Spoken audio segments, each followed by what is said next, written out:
There are no TTP centers in Afghanistan.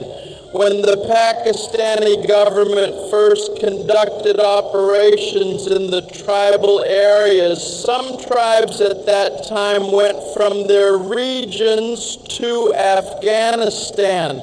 Back then, America and its supported government were in power, so these people, whom I can call refugees, remained there due to their disappointment with the previous governments. But people from any country can go to another country anywhere in the world. They can seek refuge, they can live their lives. These are such people. The Pakistani military carried out extensive operations in the tribal areas and consequently displaced many innocent people. Even elsewhere in the world, there are numerous Pakistani nationals who migrate, and there are also many Afghan nationals living in various other countries.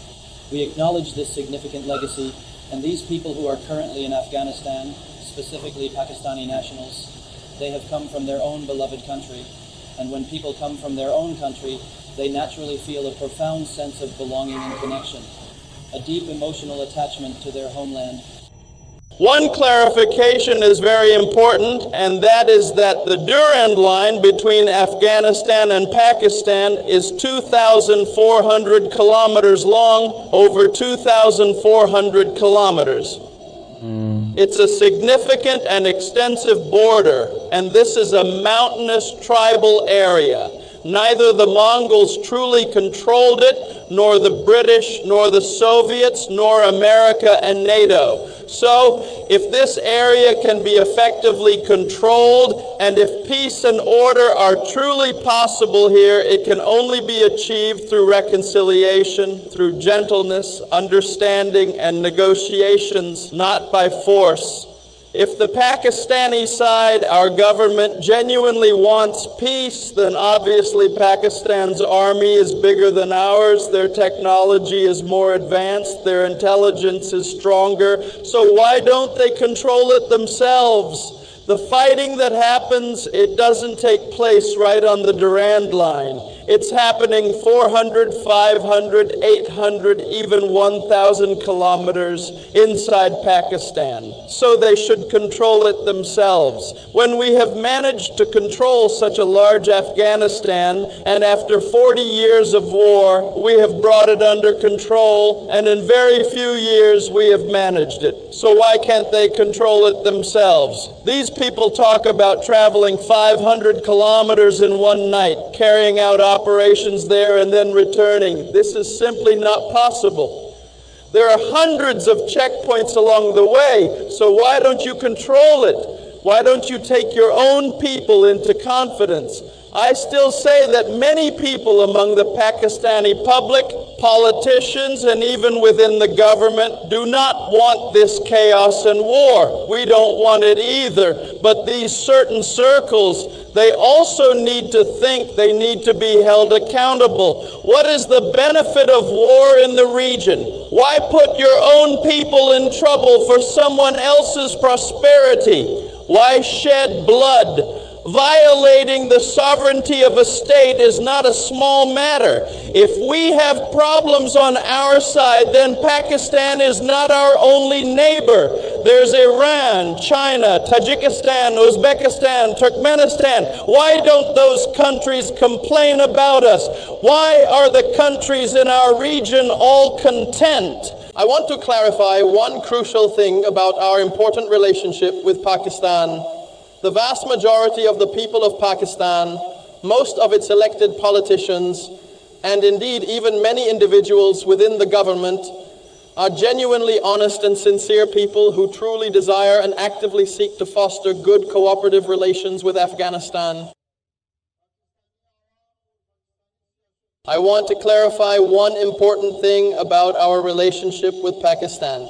The people of Pakistan, its politicians, and even most people in the government are peace-loving individuals who genuinely want good relations with Afghanistan. We have absolutely no issues with the Pakistani people or their politicians. However, there are certain specific circles within Pakistan that are actively trying to worsen the situation. Afghanistan reserves the inherent right to defend its borders and its territory, and whenever there have been violations, we have responded immediately and decisively. Then, after the retaliatory operation last night, we successfully achieved our objectives and targets. Our friendly countries like Qatar and Saudi Arabia specifically requested and called for a halt to the fighting. So from our side, the fighting has indeed stopped, and the situation is now completely under control. We genuinely want good relations. Negotiation is our stronghold. We have brought peace to Afghanistan, and we want lasting peace for the entire region. This is a great opportunity for all issues to be resolved through constructive dialogue and negotiation. If anyone does not resolve matters in this peaceful way, Afghanistan has a unique characteristic. It is the only country where the protection of all borders and territory is carried out by the people and the army together in unison. Throughout history, the people and the government, the army and the public have united to defend their beloved land.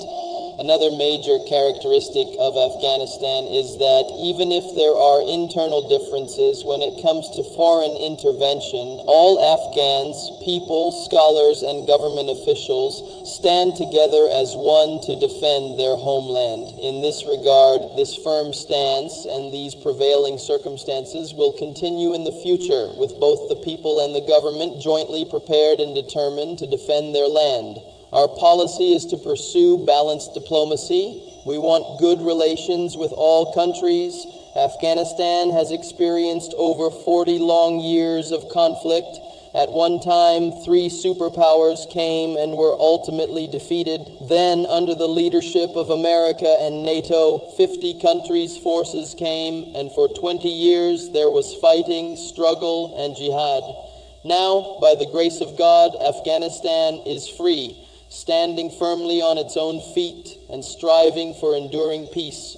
In the past 4 years, there has been no major incident in Afghanistan. Many diverse ethnic groups live in Afghanistan, and from north to south, east to west, everyone is united and stands with the government. The government's approach is to resolve all issues through negotiation and reconciliation. We support zero tension, and if others do not want this, then Afghanistan has other viable options as well.